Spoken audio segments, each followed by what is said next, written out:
Tous les enfants savent que dans leur placard vivent des monstres terribles, qui sortent la nuit pour les effrayer.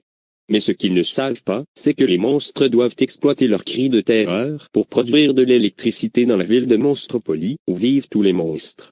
Un matin, un monstre poilu nommé Jacques Sullivan, Sully pour ses amis, et son meilleur ami Bob, un petit monstre borgne en forme de boule, décide de se rendre à pied chez Monstropolis, l'entreprise où ils travaillent ensemble. Sully est un effrayant, le meilleur de tous, et Bob est son fidèle acolyte.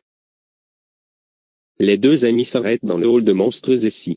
Joyeux anniversaire! Bob dit à Celia, sa petite amie. Oh, mon petit géant vert, tu t'en es souvenu. Celia crie joyeusement.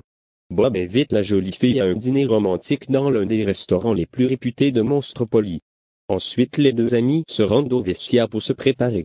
Mais soudain, de nulle part, apparaît Léon, un grand monstre semblable à un caméléon qui peut se camoufler dans n'importe quel environnement, se rendant invisible.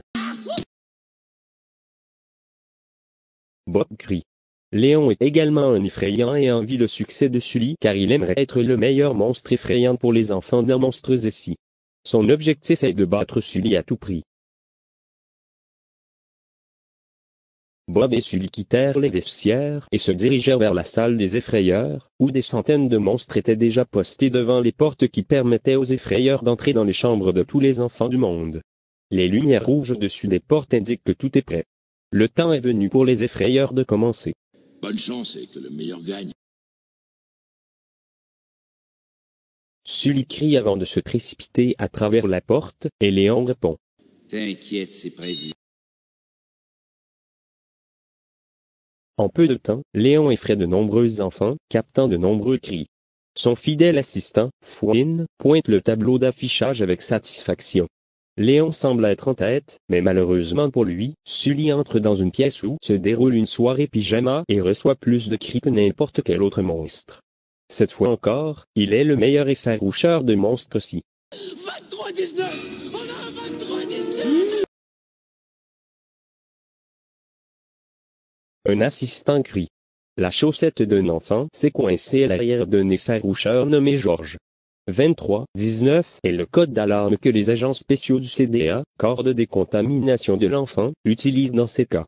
Les monstres savent que les enfants, leurs vêtements et leurs jouets sont toxiques et les agents interviennent immédiatement en soumettant George au traitement de décontamination qui comprend l'épilation complète, la douche et le collier. Ainsi, la journée de travail se termine et toutes les portes sont transférées vers l'entrepôt au moyen d'un tapis roulant.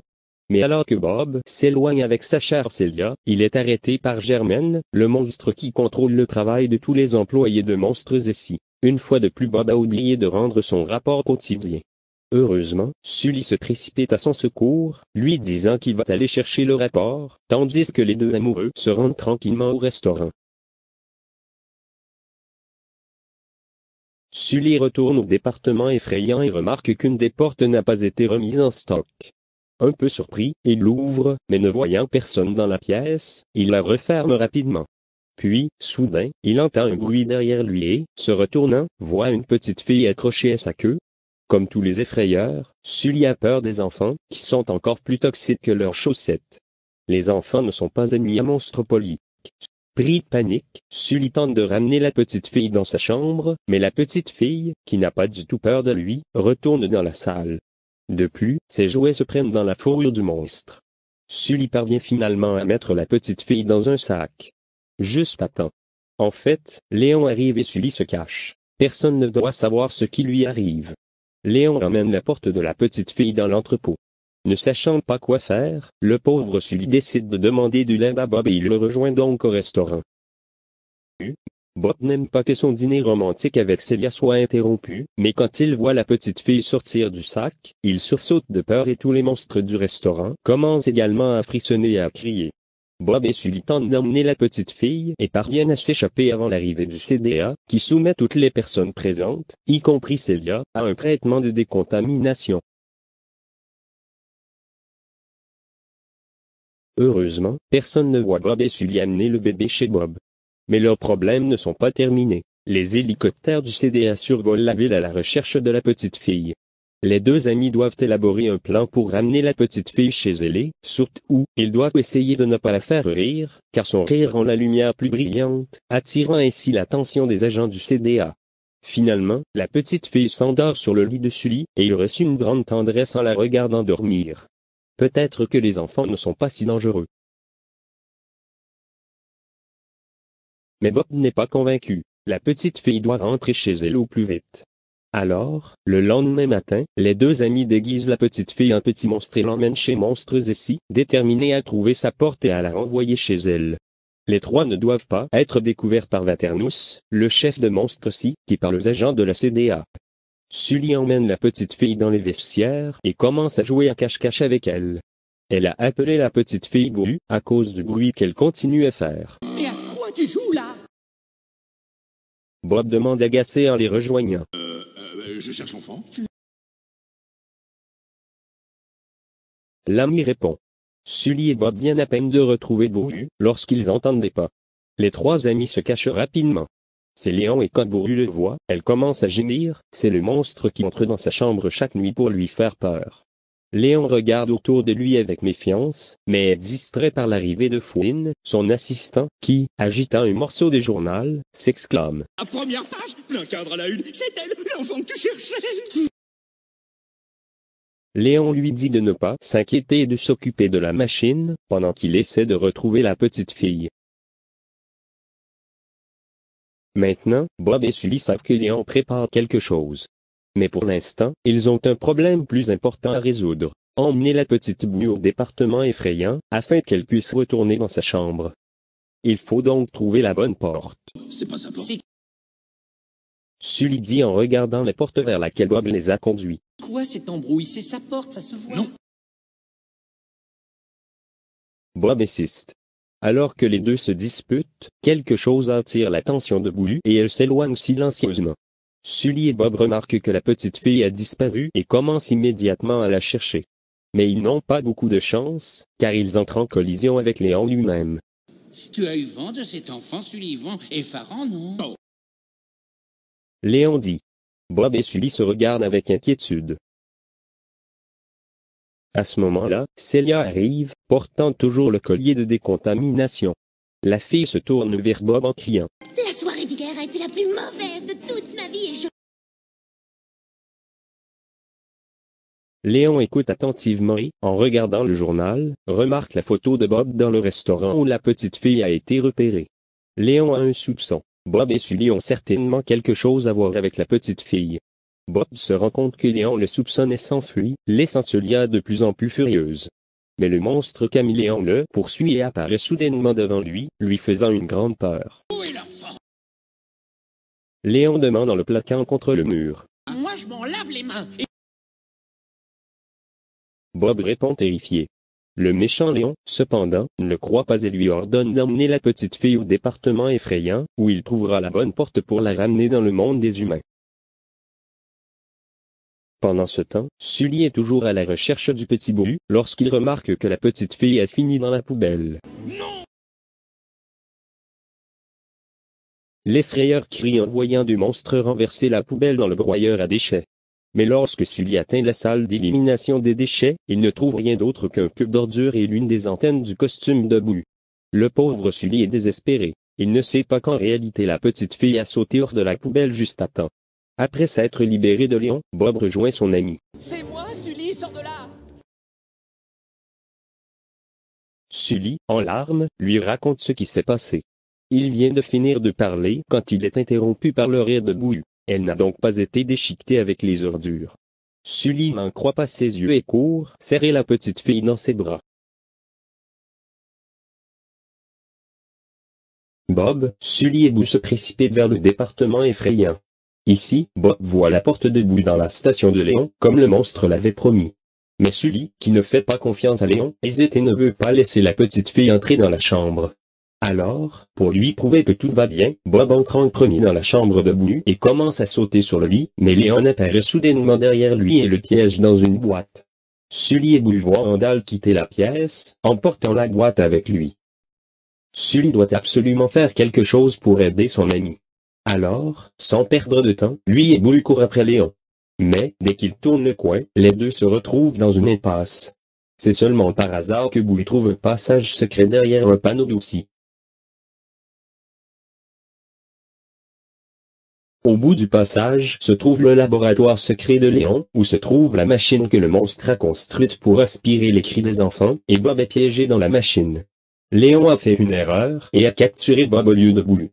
Maintenant, il est furieux. Il veut savoir à tout prix où se trouve la petite fille, mais Bob ne peut pas lui répondre. Heureusement, Sully parvient à arrêter la voiture et ainsi Bob, Sully et Bouille peuvent se mettre en sécurité. En s'enfuyant, les trois amis atteignent Hall. Bob est désespéré et veut s'enfuir, mais Sully a une idée et va demander de l'aide à son ami Vaternos, à qui il explique le plan diabolique de Léon et sa machine à sucer les cris. Mais Vaternos est d'accord avec Léon et, après avoir fait une grande surprise, attrape Bouille et pousse Bob et Sully à travers une grande porte métallique qui mène au monde des humains. Bob est furieux contre le pauvre Sully et l'accuse. On est bannis, voilà. On est dans le monde des humains. Oh, quelle idée fumante, hein. Allons voir ce bon vieux Waternoose. Mais Sully ne pense qu'à sauver le petit Bouille. Malheureusement, il sait qu'il n'y a pas de retour en arrière.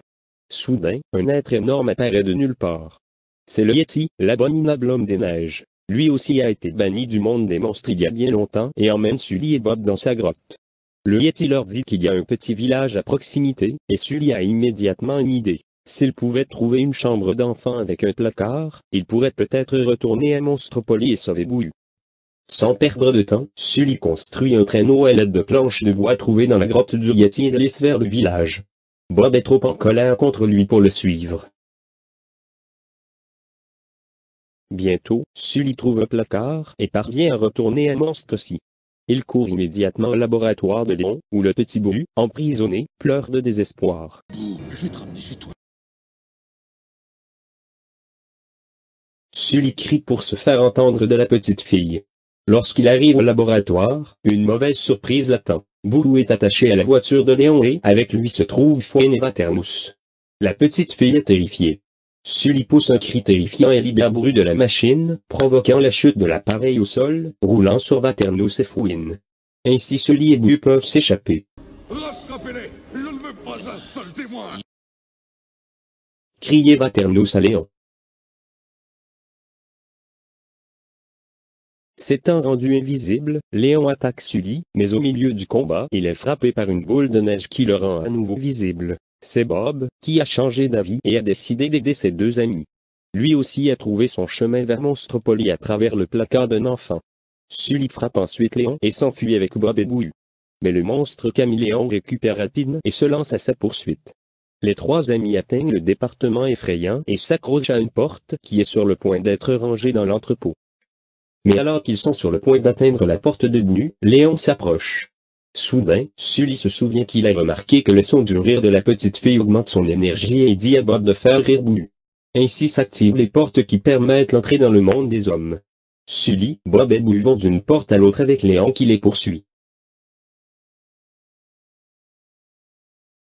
Léon n'abandonne pas. Il arrache le bébé des mains de Sully et entre dans une pièce. Sully les poursuit, mais est frappé par Léon et glisse dans le vide. Il parvient à s'accrocher, mais le monstre caméléon tente de le faire lâcher prise. Bouille a peur de Léon, mais veut aider son ami, alors il attrape la queue du monstre et la tire aussi fort qu'il peut. Puis, d'un coup décisif, Sully envoie Léon à travers une porte ouverte dans le monde des hommes. Mais les problèmes des trois amis ne sont pas terminés.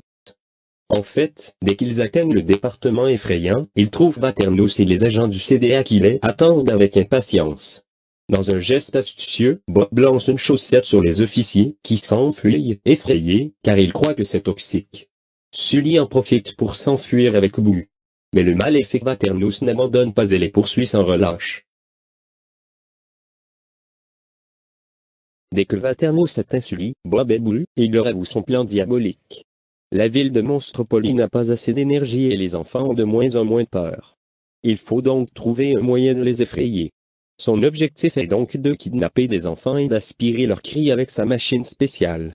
Pour cette raison, Léon, son complice, a kidnappé Bouille. J'enlèverai des milliers d'enfants plutôt que de voir cette compagnie ruinée. Vaternos dit. Mais voici Germaine, qui est en fait le chef du CDA et qui enquête secrètement sur les plans secrets de Léon depuis un certain temps. Il entend les aveux de Waternus et ordonne à ses agents de l'arrêter. Il est donc temps de ramener Bourru chez lui.